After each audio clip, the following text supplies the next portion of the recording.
that's been all over the internet the past year, which is Julia Cameron's book, The Artist Way, but specifically focusing on one side of it, which is her technique.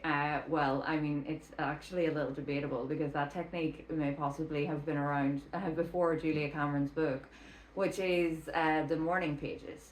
So, specifically coming from somebody who is chronically ill, and I would like to reach out to the neurodivergent community, anybody with OCD, anybody with autism, ADHD, anxiety, depression.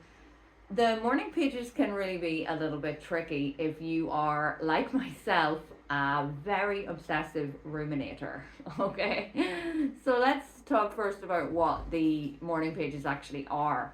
I have journals like quite extensively for the majority of my adult life, and particularly in a really difficult phase when I was trying to accept this undiagnosed disease that I'm still struggling to get diagnosed with, and when it got really, really bad from around the ages of 28 to 33.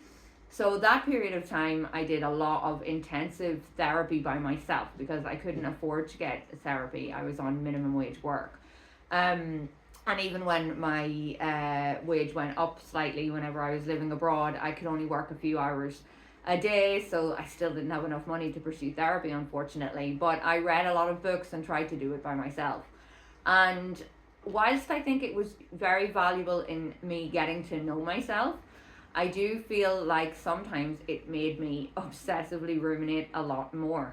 And this is what's a little bit tricky about morning pages. So Julia Cameron recommends that we start writing as soon as we get up, because that lovely little liminal space between sleeping and waking for a lot of people is a really nice creative one. But that's one of my first criticisms, because for those of us in the illness community, often that is the most wicked, nasty time of the day for us. Especially if, like myself, you are a lifelong chronic insomniac.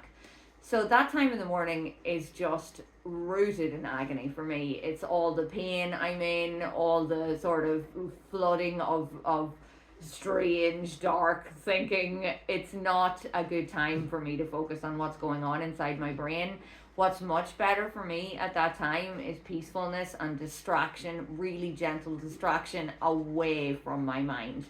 So a lot of us anyone who's watched my other videos, I talk a lot about what we're all going through, sort of rejection from doctors, loss of family and friends, just the pain and grief of several different things changing dramatically in our lives, right?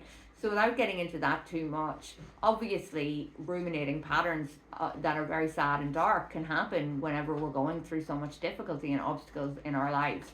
So for me, sitting down and writing out as many pages as I can, she says, I think the advice is 3 pages of writing, is really the worst thing I could do, because I will notice a lot of gushing of the same sad loops of grief. So today I want to propose some alternatives for you if this is something that you are feeling a bit left out of, because it's being so spoken about in this space, like it's an absolute must for artists. Another criticism I have, every artist is different. We all go at different paces. We all have different requirements. We all work differently. I work at the pace of a geriatric snail, and because of that I see very little progress, and it's something that I have to learn how to live with, and which I have a whole other video about, which you can check out. But for now, again, this trailing and rambling, us types, so many of us are like this. I have some alternatives that you can try instead of writing out all those scary loops.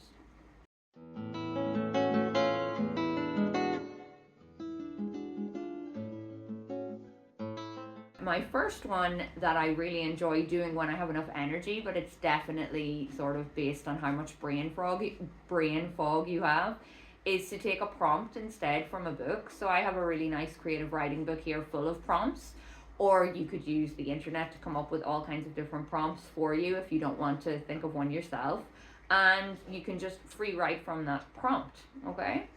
The second one, which really should have been my first one, is you don't have to do this in the morning. Okay, I'm going to break that taboo right now. There are many people out there who have different circadian rhythms, okay, that are not the standard. I'm going to get up at 6:30 in the morning or 5:30 in the morning and be super productive and exercise and ride and be creative. That is just really, again, wicked advice for those of us who run on different circadian rhythms. So this applies to people who are able-bodied and not sick as well. I read a book about chronotypes. I'll leave a link in the comments a few years ago. And I can't remember the writer right now, so I need to leave you the link. And it talks about 4 different circadian rhythms. And what I loved about this book was he gave each of them an animal, which is just cute. So there was the bear, who is sort of reflection of like the mass majority of people's circadian rhythm. There was I think it was the lion, who's like the super kind of CEO type who gets up at like 4:30 in the morning and like does 10 marathons before they eat their breakfast. Then there was what was it? Okay, the dolphin, which is what I am, and that is a massive mad insomniac with no proper sleeping pattern and just wakes up every 10 to 15 minutes and is just abnormal. They're a minority of us. And then there was a wolf. And the wolf is the late circadian rhythm, and they usually don't start feeling good, like they can be their best self, until about 4:00 in the evening, and they don't want to go to bed early, and it's really hard for them to adjust into normal society, just like the dolphin.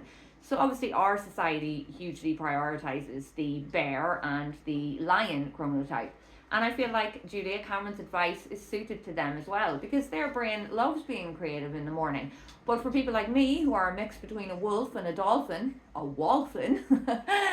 like, it's just the worst time for us to do that kind of creative writing. So I like to choose a time that just suits me better. And on different days, that's different times.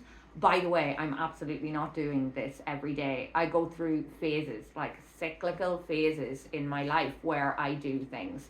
So I'll have a few months where I feel like drawing and painting more. I'll have a few months where I can't do anything at all, nothing. I'll have a few months where I feel like writing more. I'll have a few months where I feel like I can exercise a little bit more.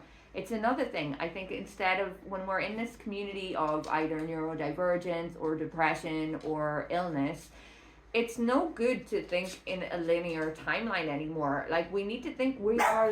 Oh, my little baby.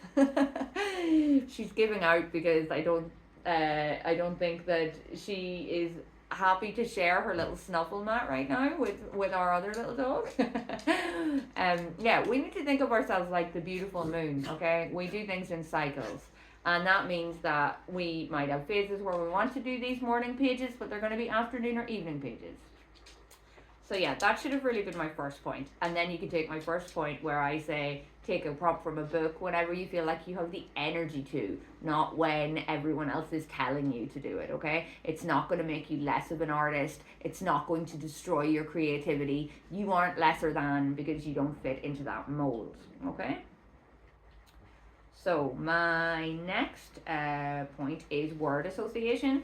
I love this when I'm very tired because it's just something that comes naturally to me, because I love writing poetry, and it was something it was sort of the start of my creative journey, and I find it very easy to rhyme words. It's something that like just gives me joy. So word association is just great, like sort of big, you know, the maps that you used to draw at school, they're like a little cloud and then all the arrows come out and you have all these other little clouds of words. Oh, I was just doing that on my own for fun as a child because I didn't have any friends. So that stuff gives me joy anyway. And I find it a lot easier than maybe freeform writing sometimes. But it often turns into freeform writing as you go. So you're like cloud, sky, blue. But then that sort of starts, if you start trying to rhyme it, starts turning into little poems. And that in itself is a lovely creative thing. So that's my second idea. My third idea is something I think everyone's so tired of hearing, which is gratitude. But because we can spiral into negative thinking when we do free writing, sometimes it's good to just do a little bit of gratitude in the middle to break it up a little. And I feel like the gratitude stuff helps me whenever I'm being very creative about it, because when you're chronically ill and you're isolated, your days tend to look exactly the same as the previous day. And a lot of the time, you're struggling to get things done, or you're just doing nothing at all because you have to rest so much. So it can be hard to have variety in the things that you're feeling great for when you're, have so many obstacles and so many issues in your life. So I try to pick a bit more silly things, a bit more abstract things that I try to notice when I do this. Like, for example, the color of an insect's wings that I saw today. I saw this beautiful dragonfly with this beautiful, like, a luminescent blue around it. So that was something I said. I'll show you this earring. It's so cute. My sister got me these. They're like little enamel, they're children's earrings, but I don't care. It makes me feel happy. They're these really cute little, can you see? Am I showing that? It's like a little carousel horse. So nice. And then today I'm wearing my jumper that it took me a year and a half to knit this, because I did some of it, then needed huge breaks, then did some of it, then needed huge breaks, then did some more. But I didn't even actually finish it. Like, if you look, because see this, it needs to be like, what's the word? It needs to be sewn in properly because it's like rolling up. And then all around here, I've tucked them in for the sake of the video, but I still have these big long threads coming out. But I am just so insanely proud that I managed to do that.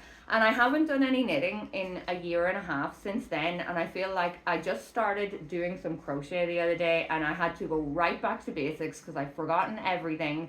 And this is just the reality of creating when you're chronically ill. There is no linear progress. I know I keep saying that, but I think look back at things you made in the past, things you did in the past, and it gives you so much confidence. You know that you can get back there again, even though it feels like, oh, I've come right back to the start. You were able to do it, and you should be proud, even if you can't do it anymore.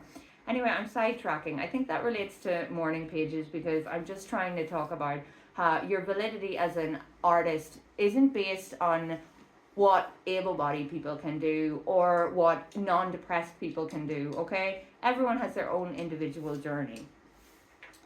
Okay, so I said journey and gratitude there. I've done 2 cliches within a few minutes. Next point, gratitude. Where are we? Okay, so this one is great for me because I love doodling, but I often find that I can't doodle on my own without a little bit of help from doodling prompts. So if I'm struggling with this, I'll just get Pinterest up and just copy somebody else's super easy doodles and then write little words next to them that come up when I see the doodles. And sometimes the words then turn into little sentences, and they sometimes turn into a little poem, or like, a paragraph that might add to a little story that you're trying later on, or whatever it is that you're working on. So I don't do this one nearly as often as the writing style ones, but it's definitely something I enjoy doing. And for those who are much more visual than word oriented, I don't think you have to be writing. You can do a combination of the two. Like, a lot of artists aren't very word oriented. So why not mix it up a little bit? And just no rules, like stop with the rules. Okay, I have one final one. I could actually give you a list of quite a few more, but I don't want this video to go on and on and on. So my last one is quotes, like critiquing a quote. So you can get up a list of some like old white guy from the 18th century who I actually love a lot of them, like Schopenhauer. It's my like secret shame. But you can take something they have and tear it apart, or like raise it up, just write your own little notes beside it, what you think, and see where that leads to. So yeah, I hope today gave you some different ideas. I'm going to write a couple more in the comments, and if you would like to, please join in, and like and subscribe is always really helpful. I'm just at the very beginning of my channel, and I'm talking this before I've even posted anything. Because of my chronic illness, I was making as many videos as I could over a year before even posting any, specifically related to all this, just pacing and what we can do. So it would be massive help to me if you could subscribe and like, and just have a chat with me. I'm really trying to build a little community here, so I'd be super grateful. Thank you. Bye.